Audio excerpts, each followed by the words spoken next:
Welcome to Polydeck. 2018 marks the 40th anniversary of our company's existence here in the United States. And it's with great gratitude that today we think of our founders. My dad, Manfred Freisler, and Helmut Rosenbusch founded our company back in 1958, 60 years ago in South Africa. Then in 1978, together with their support, Dieter ventured over here to the United States to found Polydeck in Spartanburg. These three men taught me some very basic fundamental principles. The first of which was the customer is always the king. Number two is that we should supply our products with the highest quality. And third, that our products should be supplied when and where the customer needs it most. This simple formula has helped us to distance ourselves from our competitors and continue to grow beyond our wildest imaginations. So, come along and join us on this journey of the 40 years here at Polydeck.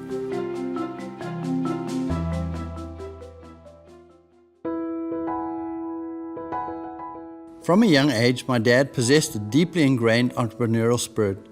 It was as a teenager in post-war Germany that he began his quest to find something he could start and that would have, in his words, everlasting value. His journey brought him first to neighboring Switzerland. Not finding the right opportunities in Switzerland, he decided to emigrate to South Africa, having heard from a friend that he could find good opportunities there. And I put all my trust in God. And when I left Switzerland to go to South Africa, I arrived in South Africa without the language, penniless. I lived at the YMCA the first night, and I prayed. The very next day, I was approached by a gentleman to tell me, are you German? And I said to him, yes, why do you ask me that? He says, well, we look like a German. And believe it or not, this gentleman that I met there the very first day in South Africa, we are together now for over 55 years. So when he left Germany, he went to South Africa for a German company making wire screens. So I said to him, well, what is the chance that we could make these wire screens in the country? And by the time the next day came, we decided to start something like that. We decided for 10 years we're going to do nothing else but see whether we can be a company of big caliber. We started something great, and I never thought it could possibly happen from nothing to be a competitor of a $1 million company that was making screens, and we were now challenging them. What made the success was the good way of dealing with the customer and making a better product. Now that we continued for 20 years. In 1969, my dad had an idea that would change the mining industry forever. We found that the wire screens is not the answer. And when polyurethane came on the market as a better wearing product than steel, I had a sparkling idea. And that was, why don't we make a screen that is panelized and sectionalized, whereby you can then just take that worn part out and have it replaced. It was at this point that God brought my dad together with his boyhood friend, Dieter Egler, to begin the next chapter of the Polydeck story. Knowing that America was possibly the biggest market where we could be successful, I had a dream that if we could make roadways into America, there would be a future for me and for my family. I didn't have a plan, but God had a plan. Going back to 1955, I was a member of a rowing club as a young boy of 15, and there I met a friend by the name of Dieter Egler. And now the plan that God had for me in 55 came now to fruition. When we both were 17, our rowing times were over. We continued with our education. I went my ways and he went his ways. And I then chose to emigrate to Switzerland, not knowing that Manfred had done the same thing. So in 1960, I emigrated from Switzerland to South Africa. So I became an agent for a big German machine tool manufacturer, and I ran the operation there. And one day, on one of my sales trips, whom do you see there? And a red traffic light, I had to stop, and there was somebody crossed the road, and I said, well, I know that guy. And Manfred recognized me immediately. I followed the whole story, how it all developed. And the main thing was for Manfred to obtain a patent in the United States.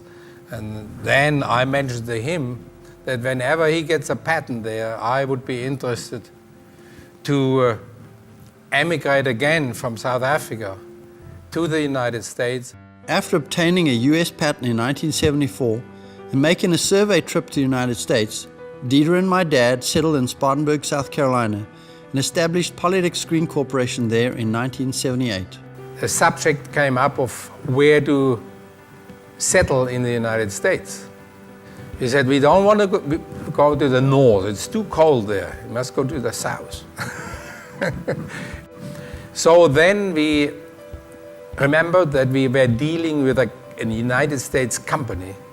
The address was on the pamphlet, Columbia, South Carolina. So we looked at the map, there was Columbia, and not far away from Columbia was a nice lake. He said, that must be a good area, we go to Columbia, South Carolina. So that the whole thing was settled. One of the bank managers, he said, have you ever spoken to Dick Tukey in Spartanburg? I said, no, I haven't ever heard about him. I read an article in the Time magazine about Spartanburg. He said, well, let me just call him. And that was the end of it. That Dick Tukey was even a better salesman than we were. We came up here to Spartanburg, and he really worked on us so hard that we decided to cancel everything we had set up and arranged in Columbia and settle here in Spartanburg. Before I even came here, he arranged a manufacturing facility that was in Southwest Industrial Park. It is very emotional to receive the first order after our visit in America. That gentleman that interviewed us on the aggregate plant, he said, look, I've got some good news for you. We have actually decided to give you an order for 3 different plants on 3 different situations. The question was, will we be successful here? So in '79, I saw already that it will work. That, I think, was the biggest occurrence in my life. So we decided to build our own facility. Beginning of '82, we started with that, with the first 2 bays down there. In September '82, we moved in. In '86, we decided that those 25,000 square feet we had there were not enough. So we built on another 25,000 square feet. In '89, we started with a new office building. After the early successes in the US market, Dieter wasted no time expanding Polydeck's reach throughout North America. This included establishing key relationships that continued to this day. So it was about 1981, 1982 that I actually joined Polydeck as assistant to Dieter, in which case I was, I guess, officially classified as sales manager, but you have to understand at that time period, we sold the product, we engineered the product, in some cases we made the product. There was 1 injection machine in the factory, and we facilitated in installing the product. My function was to develop a combination of both direct and distributors throughout North America. I was with Polydeck as a direct employee for 3-4 years. I joined a company by the name of Pascal Associates, left on very friendly terms with Dieter Egler, and we immediately became the representative for Polydeck Screen in the whole Southeast. I believe 1980 that I first met Dieter. Dieter and I worked very, very closely together, traveled a lot together, and we eventually converted the entire phosphate industry into the use of Polydeck media. Today, what I see is just a marvelous evolution of a company from a small beginning to where now it is the leading manufacturer of modular urethane panel systems in the world. When I started, the company focused strictly on the coal industry. The coal industry was easy because there was only one or two different openings, and that meant only one or two different dies were required. So exploiting that industry was much easier than entering into other things, which required different openings for almost every application. 16 years after its inception, Dieter and his team grew the company to about 30 employees. And it's at that point in 1994 that I joined Polydeck. The decision to come to the United States was a difficult one. I'd grown up in South Africa. That was my home. Then there was this inkling, do I want to move to the United States? And at that point, God showed up. And there was a shooting incident that happened in which my dad and myself were in a car. And the bullet literally came within a fraction of an inch of my body. And that was really a prompting for me to say, okay, it's time. So then I moved to Spartanburg, and I'll always be grateful to Dieter and his team who welcomed me and taught me the ropes and really gave me a great start here in the US.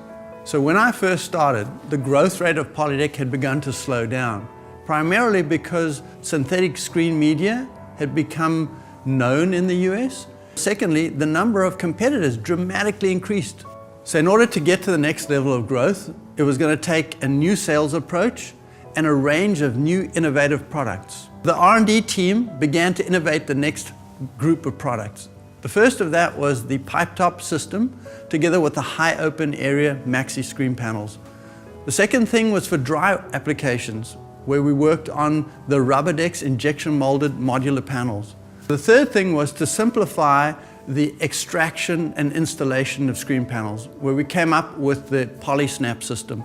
And the fourth thing was customers wanted bolt-down rubber, which we then came up with the Polydeck binary injection screen product line. One of the real key products that helped us grow here in the United States was the concept of the pipe top. Harry Miller called me and said, hey, listen, would you be willing to interview for a position at Polydeck? So I went down and interviewed in front of Dieter and Peter. Peter leaves the room and he comes back in and he has a sample section of a piece of the original pipe top stringer. And he says, Dick, what do you think you could do with this? Is this something you could sell? I'm like, wow, look at this. Could I sell this thing? Yeah, absolutely, I could sell Polydeck. That was a real game changer, there's no doubt. I mean, because it forced our competitors really to have to adapt to try to catch up with us again. When we had the original panels with 30 millimeter margins on all four sides, it didn't leave much open area to work with. Having the maxi panel and the pipe top rail system, which worked together to give us significantly greater open area. When we went into markets in the aggregate industry and fine screening in the gold industry, it put us in a very unique position, which we were not in until we were able to develop those types of panels. Made a trip with Peter Freisler up to the Iron Range in Minnesota. It turned out it was actually a market for rubber. Peter was convinced that if we were going to do anything, we were going to have to get into the rubber market. That's what got him started on looking at the machinery. We had no ability to actually work in the dry screening applications. And in limestone, we were just not existent there. Through the rubber, we were able to use the thinner membrane style rubbers and the higher open area to actually benefit that. That kind of got us on that market, and I'd say we're the premier player in that industry today. So the next major product innovation was the Polysnap panel. And they were designed to improve the installation and extraction of panels. What we had was the pin-style panels, which were inserted into the ferrule. However, what we decided was that we could use the threaded ferrule that were already in the pipe top as a fastening method for our new Poly Snap. So initially we had no idea of how much force we would need to hold these panels in place. So we started off with this one, and you can see the lip on this thing is tremendous because we thought we needed a huge amount of holding power to hold the panel down. However, once we put panels in on this thing, we couldn't get them back out. So we went the other way, and you can see the dramatic difference between these two. This was the next one that we created, a much smaller head, but then we found that panels would fly out of this one. So eventually, we settled on something in between. And you can see the actual Poly Snap that we use today. Once we had decided on which products we needed, we had to have the ability to turn those dreams into reality.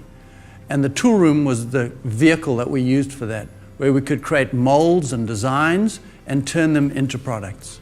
The time savings as far as tooling and having our own tool room, on average a die for us we can turn around in 3 to 4 days versus 2 to 3 weeks if we had it made outside on a standard die. When I first started here, we had one CNC mill and a real small desktop wire EDM. Today we have 12 CNC machines and 2 full-size wire EDMs. We also had roughly 200 dies when I started, and now we're well over 1,000, getting close to 1,300 dies. So the next step for us was to create a world-class sales team here in North America that could take these newly developed products and really put them in front of our customers. Dieter and I decided we were going to divide and conquer. He was going to take over the operations and administration of the business, and I would take over the sales side. As I began to explore the markets that were available, I traveled into North America, I went into Central America, into South America, and even into Indonesia, in order to really figure out how big this market was. And I was gone 2-3 weeks at a time. And God realized that I needed help. And in 1996, Mark Lavallo joined us. So Mark joined us fresh out of college. He didn't have much experience in the screening industry, but he was very enthusiastic and had a passion for sales. And he wanted to learn. So he spent a lot of time down in the shop. He traveled with me out to many customers, and he really started to learn the ropes. When he felt ready, we gave him his own territory, which was up in the Northeast where he originally came from, and the sales dramatically improved in that Northeast area. As time passed, Mark took on more and more responsibilities in the sales area until he became Vice President of Sales. Mark was instrumental in helping us build a world-class team of qualified technical experts in the sales team. In addition to that, he helped develop a network of dealers and agents that were first class.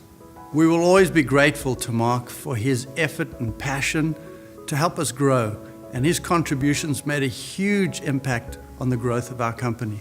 The next phase of growth happened when Ron Keel joined our sales team. Ron excelled at the job, and he was promoted multiple times as he built on the foundation that Mark had originally developed. So when I first got to Polydeck, I was working for Mark Lavallo as the Director of Business Development. And really all I did when I got here was focused on what had already made Polydeck great.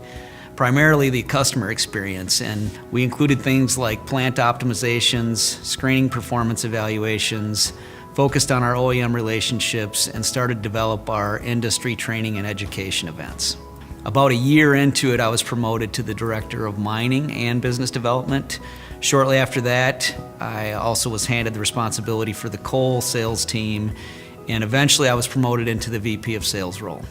So in my Vice President's role, my emphasis for developing the sales shifted to people. And the first thing that I felt it was important to do was get our leadership team as strong as they possibly could be. As part of that emphasis, we focused on the business and creating great businessmen.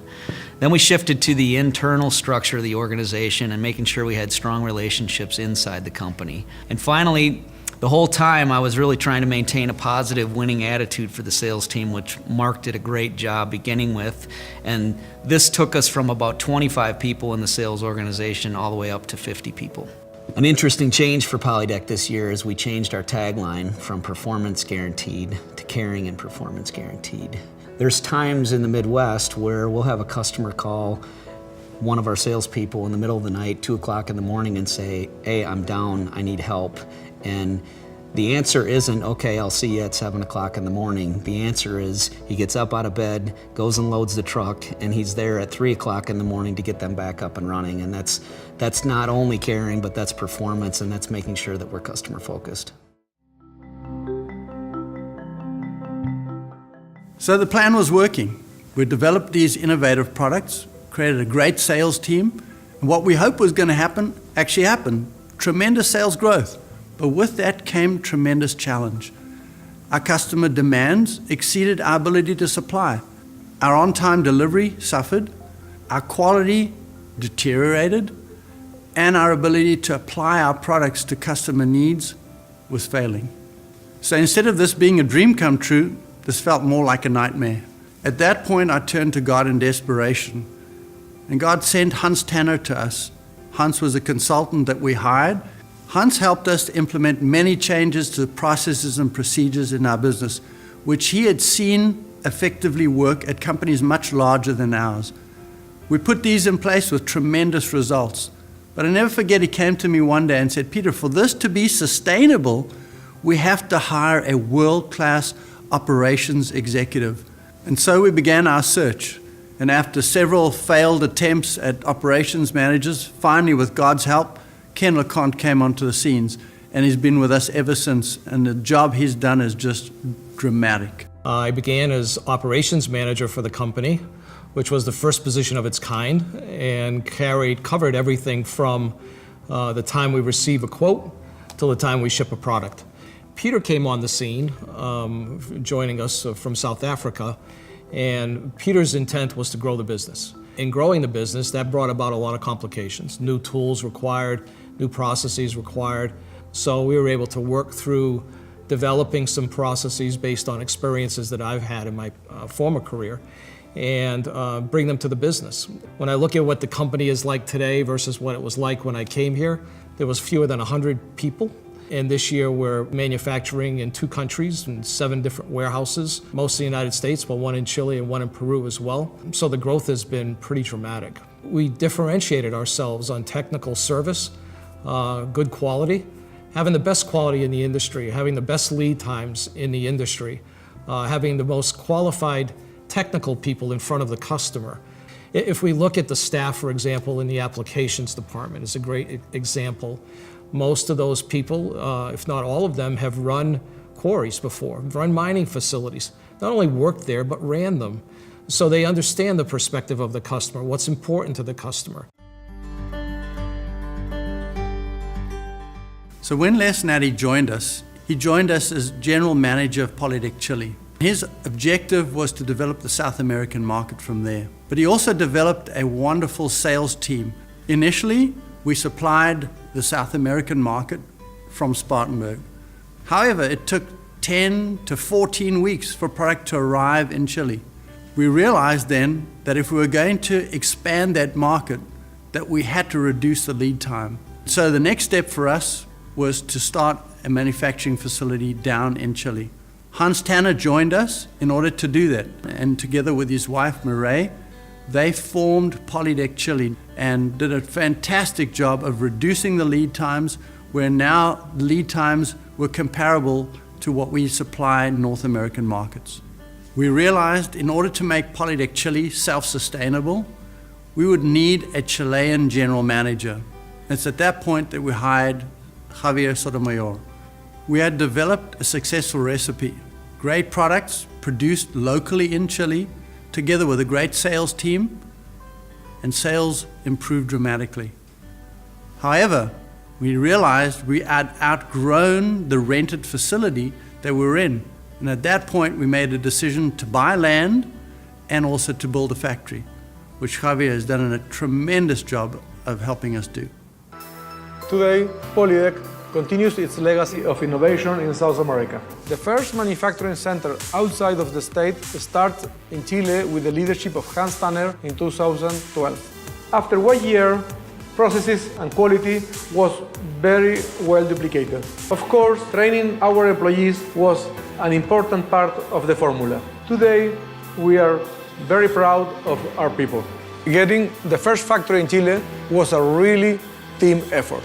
Without the leadership of Les, Hans, and Peter, this would not be possible. But we needed all the effort of all the company, especially all the Spartamore team that flew all the continent to came to care for us. Thanks to the new experience of Polydeck in Chile, all the customers started receiving with shorter lead times products with excellent quality.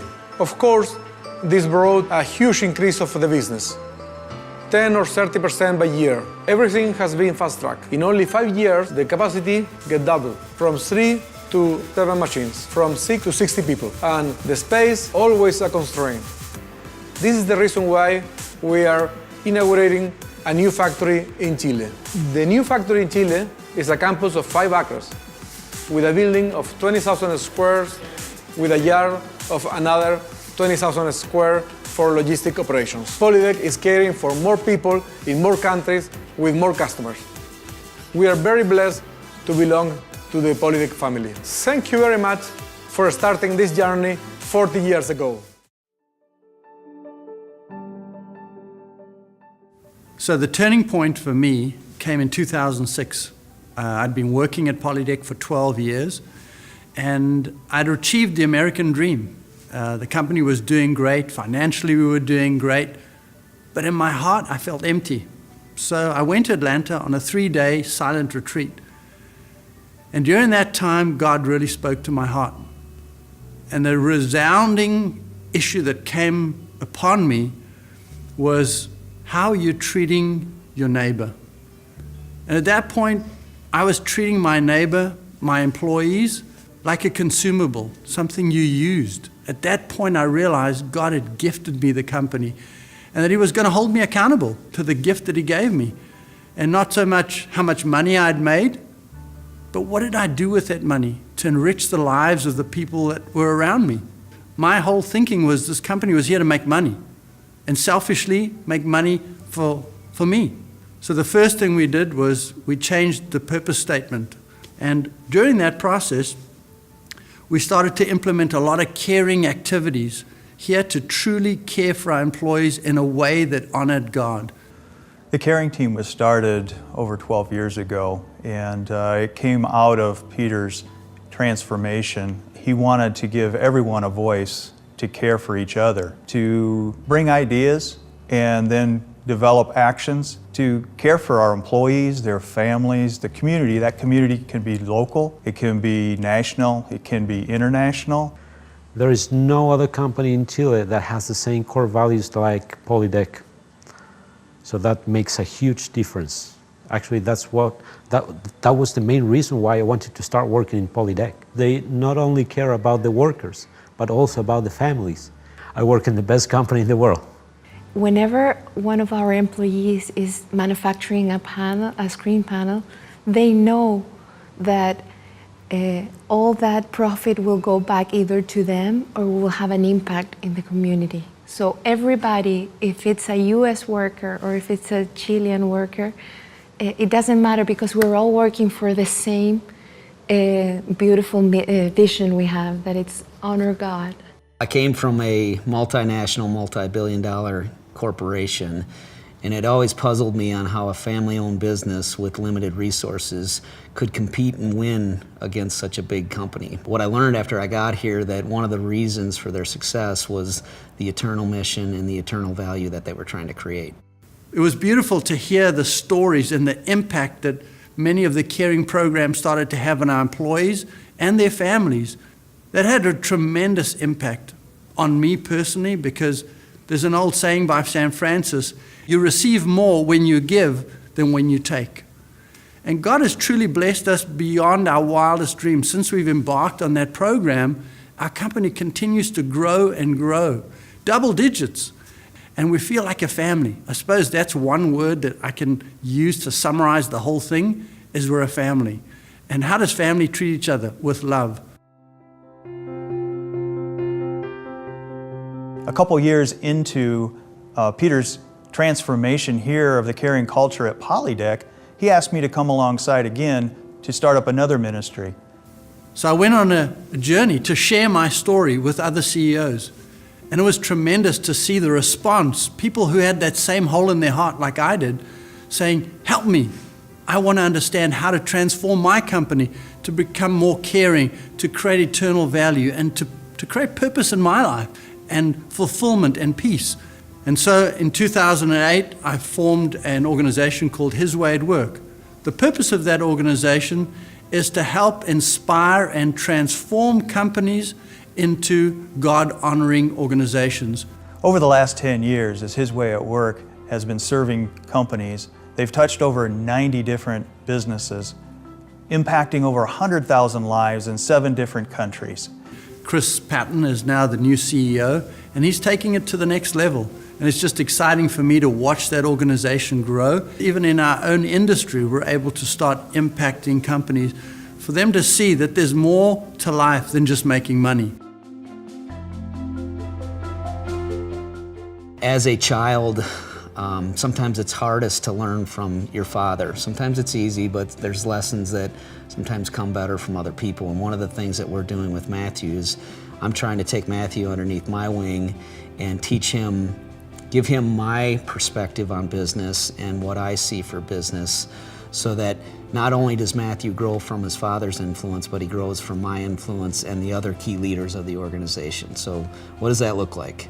We're putting Matthew through several different areas, functional areas of the organization, so that when Matthew runs this company, Matthew is going to have a perfectly solid foundation and have experienced everything about this company and this industry. So the most important lesson I've learned from my father would be to stay focused on important things that are going to help the company grow, to stay focused on moral things so that we're never going to be in trouble with the law, we're never going to be in trouble with getting sued or anything like that, to always stay on the right path. And persistence is something that's always been relevant when I'm having a conversation with my dad and my grandpa. When the three of us get together, we're very persistent. We don't give up easy. So I'd say I was always interested in the company business. You know, I grew up in the company. I was working here ever since I was about 5 years old. It's always been something that I wanted to do because not many people get the opportunity to take a company this size and use it to influence all the people that work here. So as we began the thought process of how we continue to grow as a company, one of the reflections that I had was I had to grow myself. I had to raise my leadership lid. And one of the things that I did was promote Ron into the Executive Vice President role and embrace my role as CEO. I have 3 primary responsibilities. The first is I'm responsible for developing and creating the overall strategy of the business. Ron, what do you see as your role within that strategy? I think there's 2 main things that I have to do for the organization. I think the first one is I have to implement the strategy that you've decided for us to push forward with. And the second thing, and maybe just as important, is for me to challenge those things and present some new ideas for you to think about and help us grow and continue into the future. I think the second most important thing I've got to focus on is making sure that the R&D is healthy. Our theme of innovation needs to always be vibrant. And so what do you see your role within that context? So organizationally, I've always seen you develop tremendous new ideas that are customer focused. I also think our sales team and the customers give us a lot of great ideas for us to develop. So what I think is the most important thing I can do for us is to make sure that those ideas turn into reality. And then lastly, I think the most important thing I have to contribute is to make sure that the culture of the company is sound. And with that, we recently developed what we call the Polydeck Way. And the Polydeck Way really incorporates the purpose of the company, the values of the company, and the mission. And it also identifies who the stakeholders are and how we treat them. We treat them with caring, but also that there's a performance component to that. We call it the Polydeck Way.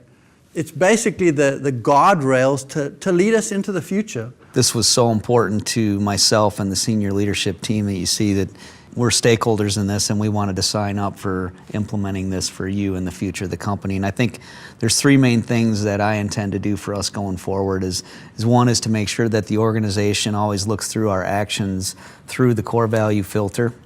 Number two is that we always consider both the individual and the team whenever we're making any kind of decisions. And number three is that we hire people that fit both our mission and purpose, and we balance our hiring through our heart and our minds. I mean, the sky's the limit, and with God's blessing, I think we go from strength to strength, and I'm really excited about the future.